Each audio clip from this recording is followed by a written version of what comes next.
Hello student, मैं हूँ रीता जैन।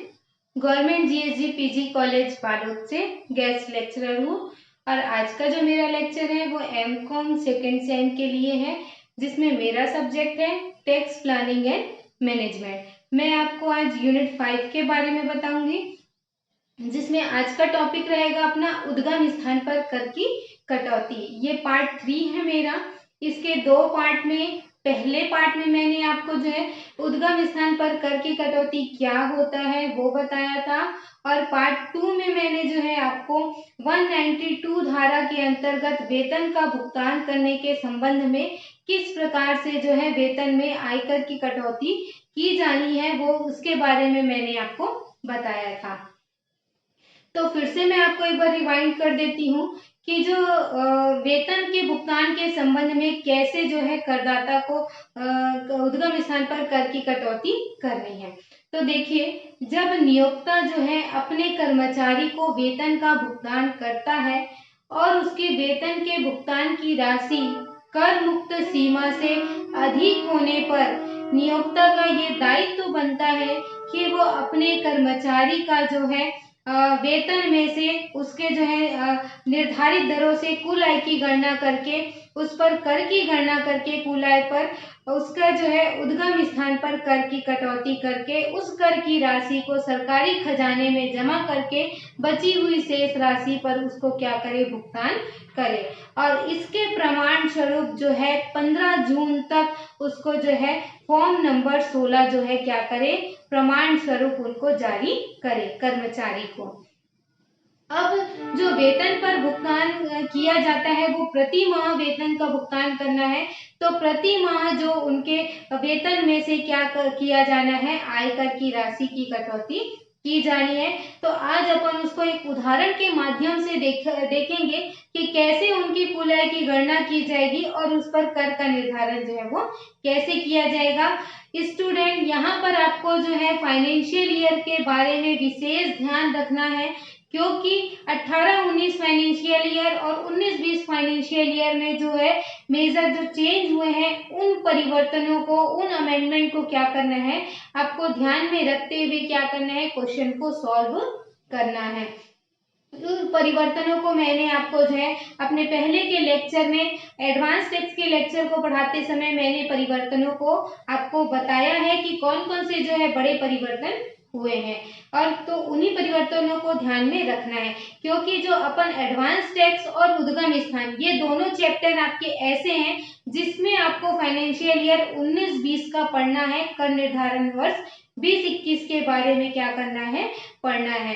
क्योंकि इसके पहले के जो फाइनेंशियल ईयर होते हैं, मतलब जो चेंज हुए होते हैं 18, 19, 19, 20 में, उन परिवर्तनों को ध्यान में रखते हुए सॉल्व करना है। क्योंकि जैसे देखिए, पहले जो शिक्षा उपकर था 3% था, शिक्षा उपकर बढ़ के कितना हो गया, 4% हो गया है 2 सालों से जो है। तो ये इन परिवर्तनों को, इन अमेंडमेंट जो सरकार ने प्रति वर्ष जो है करते हैं, उनको क्या करना है, अपने को ध्यान में रखना है। अब जो है वेतन के संबंध में जो है किस प्रकार से उद्गम स्थान पर कर की कटौती की जाएगी, उसका एक सवाल देखते हैं। देखिए, सवाल जो है आपके इलिस्ट्रेशन का है। इलिस्ट्रेशन नंबर 2 निकालेंगे। इसमें दिया है मिस्टर डी, उदयपुर में जनसंख्या है 25 लाख से अधिक है, एक कंपनी में कर्मचारी है, वित्तीय वर्ष जो है 19-20 में वह निम्न प्राप्त करेगा, वेतन प्राप्त करेगा 9,60,000, महंगाई भत्ता 2,80,000, बोनस 80,000, बच्चों के लिए शिक्षा भत्ता 150 रुपए प्रति माह एक बच्चे के लिए, किराया मुक्त रहने का मकान, उचित किराया मूल्य है उसका 1.5 लाख रुपए, प्रोविडेंट फंड में उसका अंशदान 96,000 रुपए प्रति वर्ष है, उसने अपने जीवन पर 12,000 रुपए जीवन बीमा प्रीमियम चुकाया, तो ये धारा 80C के अंतर्गत छूट मिलेगी। प्रधानमंत्री राष्ट्रीय सहायता कोष में 10,000 का दान जो है चेक द्वारा दिया, धारा 80G में छूट मिलेगी। अब आपको जो है उसकी वेतन से आय की गणना करनी है, जिस पर जो है उद्गम स्थान पर कर की कटौती होनी है, वह भी राशि जो है अपने को बताना है कि कितनी राशि जो है कर में से कितनी राशि जो है कटौती कर के रूप में उनको करनी है। तो आइए स्टार्ट करते हैं। सबसे पहले क्या करेंगे, इनकी वेतन से आय की गणना करेंगे।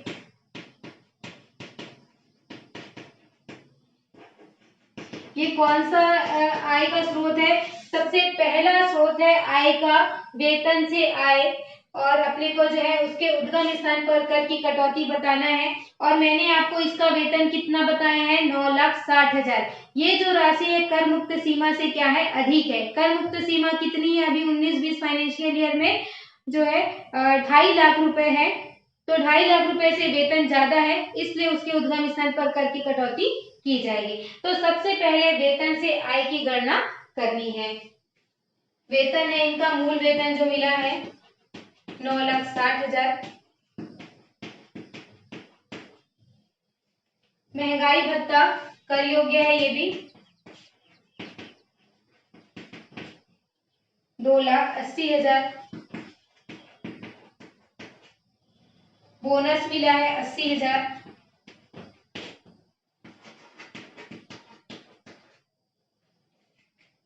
इसके बाद मिला है शिक्षा भत्ता। आप लोगों को ध्यान में है कितना कर मुक्त है शिक्षा भत्ता? 2 भत्ते हैं, शिक्षा भत्ता और छात्रावास भत्ता। जो मिलता है वो शिक्षा भत्ता होता है 100 रुपए तक प्रति बच्चे, अधिकतम 2 बच्चों तक क्या होता है, कर मुक्त होता है। और छात्रावास भत्ता, हॉस्टल भत्ता जो होता है 300 रुपए जो है 2 बच्चे के लिए जो है प्रति माह क्या होता है, कर मुक्त होता है। तो इसमें वैसे एक बच्चे के लिए दिया है, टोटल मिला कितना है 150 रुपए। 100 रुपए तक कर मुक्त है, तो बचा कितना 50 रुपए।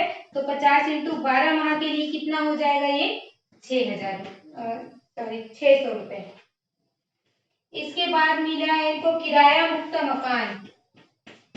किराए से ये जो मिला है वो अनुलाभ है, यहाँ तक कि उनका मूल वेतन और भत्ते थे, अनुलाभ मिला है किराए से मुक्त मकान की सुविधा। तो उसका नियम आप लोगों को ध्यान होगा, अगर जो जनसंख्या है वो 25 लाख से क्या है अधिक है, और मकान के बारे में जो है दिया नहीं है कि मकान जो है किसका है, तो 25 लाख से अधिक है तो वेतन का कितना आ जाएगा 15%। वेतन के डेफिनेशन में क्या आएगा, मूल वेतन, महंगाई भत्ता सेवा शर्त के अनुसार होने पर, तो क्वेश्चन में सेवा शर्त के अनुसार नहीं दिया है। और आता है बोनस, कमीशन और सभी कर योग्य भत्ते। तो बोनस दिया है 80,000, कर योग्य भत्ता आया है 600 रुपए। इन सबको जोड़ेंगे तीनों को और उसका 15% निकालेंगे, तो जो आएगा 1,56,090। ये हो जाएगा किराए से मुक्त मकान की सुविधा। इन सबको टोटल करेंगे तो सैलरी आएगी 14,76,690। ये जो निकला है, ये अभी जो निकला है वो सकल वेतन है।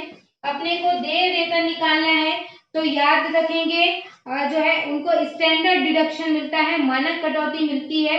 फाइनेंशियल ईयर 18-19 में जो मानक कटौती थी वो 40,000 थी, जिसको सरकार ने 19-20 में बढ़ाकर कितना कर दिया है 50,000। तो मैंने आपको पहले ही बताया है, जब आप एडवांस टैक्स और उद्गम स्थान पर ये दोनों चैप्टर जो सॉल्व करेंगे वो फाइनेंशियल ईयर 19-20 को करेंगे। क्वेश्चन में फाइनेंशियल ईयर 19-20 लिखा है, तो जो मानक कटौती हुई है वो कितना हो गया है 50,000। तो 50,000 स्टैंडर्ड डिडक्शन मिलेगा वेतन भोगी कर्मचारी को, तो 14,26,690। ये क्या निकल गया इनका वेतन से आय। अब इसमें क्या माइनस करेंगे, यही जो है कर्मचारी है उसने केवल अपने वेतन से आय बताई है और अन्य साधनों से आय उन्होंने कुछ नहीं बताई है, तो यही उनकी क्या हो जाएगी सकल कुल आय। अब इसमें माइनस करेंगे कटौती, धारा 80C से 80U तक की जो कटौतियां आती हैं। क्वेश्चन में जो दिया है, क्वेश्चन आप लोगों के पास होगा तो निकाल लेंगे, बुक में इलिस्ट्रेशन नंबर 2 है, आपको इजी होगा देखने में। तो 80C से 80U की जो कटौती है, इसमें सबसे पहली कटौती आएगी LIC, जीवन बीमा प्रीमियम का है। उन्होंने भुगतान किया है 12,000 रुपए। और प्रमाणित प्रोविडेंट फंड में अंशदान है रिकॉग्नाइज्ड प्रोविडेंट फंड 96,000 रुपए है प्रति वर्ष। तो दोनों को टोटल करने से आएगा 1,08,000। ये जो है 80C के अंतर्गत जो अधिकतम छूट मिलेगा वो कितना होगा, 1.5 लाख रुपए तक अधिकतम छूट है। तो ये कम आ रही है राशि 1.5 लाख से, तो पूरी छूट मिल जाएगी। फिर धारा 80G, ये 80C की धारा है। 80G के अंतर्गत दान दिया उन्होंने प्रधानमंत्री राष्ट्रीय सहायता कोष में दान दिया है 10,000 रुपए। तो ये 100% वाले दान है, तो 10,000 रुपए इसका माइनस हो जाएगा। कटौतियां घटाने के बाद जो है उनकी सैलरी से जो इनकम होगी वो होगी 13,08,690। ये हो गया उनका वेतन से आय, वेतन से कुल आय निकल गया इनका। इसके बाद जो है इस पर कर की गणना की जाएगी। इसी कुल आय को लेते हुए कर की गणना की जाएगी। तो कर की गणना आप लोगों को करने आता है, करिए। प्रथम 2.5 लाख तक, उम्र तो इनकी जो है दी नहीं है, तो इनको क्या मानेंगे अपन, सामान्य नागरिक मानेंगे। तो प्रथम 2.5 लाख तक क्या हो जाएगा, कर मुक्त। नेक्स्ट 2.5 लाख पर 5%।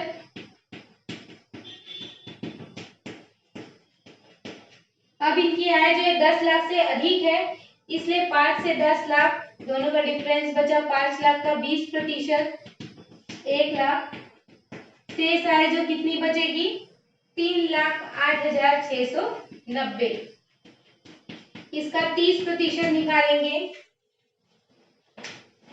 30% आएगा 92,607।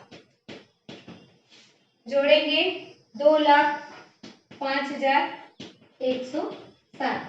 इसके बाद मिलती है धारा 87A की छूट। अब देखिए धारा 87A की छूट में मैंने आपको बताया था जब जो है कुल आय 5 लाख से कम होगी तब। यहाँ पर देखिए इनकी कुल आय कितनी है, 13,08,690 है। तो उनको ये वाली छूट मिलेगी क्या, नहीं मिलेगी, नील आ जाएगा ये।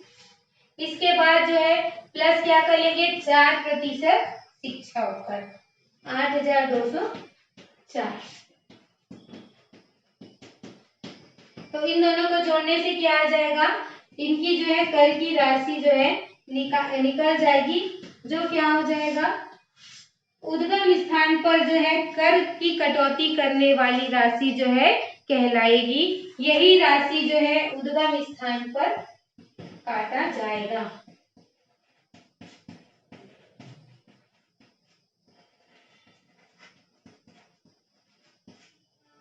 अब देखिए मैंने आपको बताया था वेतन पढ़ाते टाइम वेतन के भुगतान के संबंध में, ये जो राशि है एक मुश्त काटी जाएगी क्या उनकी, नहीं, इसको जो है प्रति माह जो है काटा जाएगा। तो इसको जो है आप प्रति माह निकाल लेंगे, 2,13,311 को जो है 12 से क्या कर देंगे, डिवाइड कर लेंगे। तो प्रति माह जो निकलेगा अप्रोक्स निकलेगा 17,776।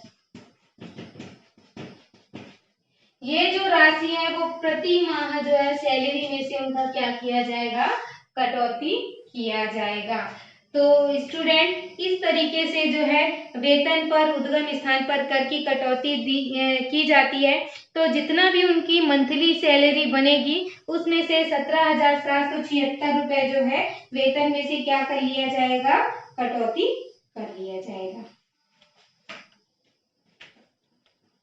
अब देखिए एक आध क्वेश्चन और देखते हैं।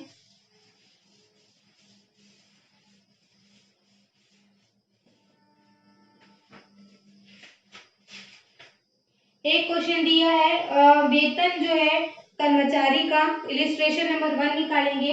उनका जो मानक कटौती के बाद का वेतन दिया है 8,67,500। प्रोविडेंट फंड में अंशदान दिया है उनका 62,000। 12,000 रुपए जीवन बीमा premium, unit linked insurance plan है 1000 रुपए।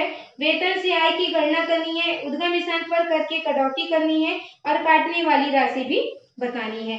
तो देखिए क्वेश्चन में जो है डायरेक्ट अपने को वेतन से आय दे दिया है मानक कटौती घटाने के बाद। तो इसमें जो है मानक कटौती 50,000 रुपए घटाने की जरूरत जो है नहीं है, सीधा 8,67,500 करेंगे।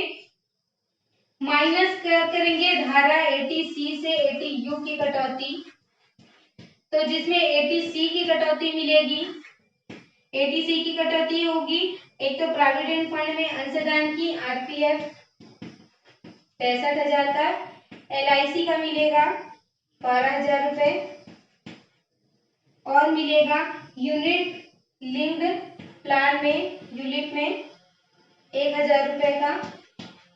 ये टोटल हो जाएगा 75,000 रुपए। इसको क्या करेंगे माइनस करेंगे तो इनकी क्या निकल जाएगी, कुल आय निकल जाएगी 7,92,500। ये क्या हो जाएगी इनकी कुल आय। सकल कुल आय में कटौतियां माइनस करने के बाद जो आय बचती है वो जो है कुल आय कहलाती है। अब इस पर जो है टैक्स कैलकुलेट करेंगे। देखिए ये भी जो राशि है कर मुक्त सीमा से अधिक है, इसलिए इनकी भी उद्गम स्थान पर कर की कटौती करनी है। तो फर्स्ट जो है 2.5 लाख तक क्या हो जाएगा कर मुक्त, नेक्स्ट 2.5 लाख का 5% 12,500। शेष राशि जो कितनी बचेगी 2,92,500, उसका 20% 58,500। इसको टोटल करेंगे तो 71,000। देखिए स्टूडेंट आपको क्रॉस चेक करना है, एक चीज हमेशा क्रॉस चेक कर लेंगे, कहीं आपका कैलकुलेशन कभी गलत नहीं होगा। ये जो कुल है कितनी है 7,92,500, ये तीनों का आप टोटल कर लेंगे तो आपका 7,92,500 आना चाहिए। इसका मतलब ये रहेगा कि आपने पूरा 7,92,500 में क्या किया है टैक्स कैलकुलेट किया है। 2.5 लाख अपन ने घटा दिया कर मुक्त है, बाकी 2.5 लाख का 5% और शेष जो है बची उसका 20%। ये तीनों को जोड़ने से जो है 7,92,500 राशि जो है आएगी। प्लस इसमें धारा 87 की छूट नहीं मिलेगी क्योंकि इनकी आय जो है वो 5 लाख से क्या है ज्यादा है। प्लस 4% क्या रहेगा स्वास्थ्य एवं शिक्षा उपकर 2,800 जोड़ने से जो हो जाएगा 73,840। अब इसको जो है 12 से डिवाइड कर देंगे तो जो है प्रति माह जो काटी जाने वाली राशि जो है 6,153 रुपए आएगी। ये जो राशि है प्रति माह जो है धारा 192 के अंतर्गत जो है वेतन में से कटौती किया जाएगा। तो इस प्रकार से जो है बाकी को क्वेश्चन को भी सॉल्व कर सकते हैं। आपके लिए जो होमवर्क रहेगा वो आप मुझे जो है question number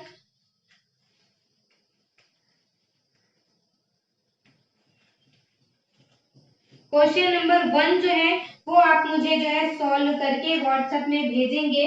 question number 1 solve करेंगे, जो भी मेरा लेक्चर देख रहा है वो क्वेश्चन नंबर 1 सॉल्व करके मुझे भेजे, ताकि मैं या आप में मुझे कमेंट में भी जो है मुझे भेज सकते हैं कि आपसे वो क्वेश्चन सॉल्व हुआ या नहीं। अगर आपको कोई भी दिक्कत जाती है तो मुझे बताइए, मैं उसका सॉल्यूशन जो है आपको जरूर बताऊंगी। तो आई होप ये जो है आप मेरा दोनों उदाहरण देख के आप जो है इसका क्वेश्चन को जो है आसानी से जो है सॉल्व कर सकते हैं। क्वेश्चन नंबर 1 जो है ये जो अपनी अपन जो जिस बुक से पढ़ रहे हैं शुक्ल की बुक से, सॉरी शुक्ल की बुक नहीं है, ये डॉक्टर HC मेहरोत्रा की बुक है, उसका क्वेश्चन नंबर 1 जो है आप मुझे सॉल्व करके कमेंट में बताएंगे, ताकि मुझे भी समझ आएगा कि आपने जो है मेरी क्लास का जो है लेक्चर है उसको सुना है और आपको जो है ये लेक्चर जो है समझ में आ गया है। और कोई भी दिक्कत जाती है तो मुझे जरूर कमेंट करें। मैं ये पूरी कोशिश करूंगी अपनी तरफ से कि आपके जो सारे जो दिक्कत है उसका मैं जो है सॉल्यूशन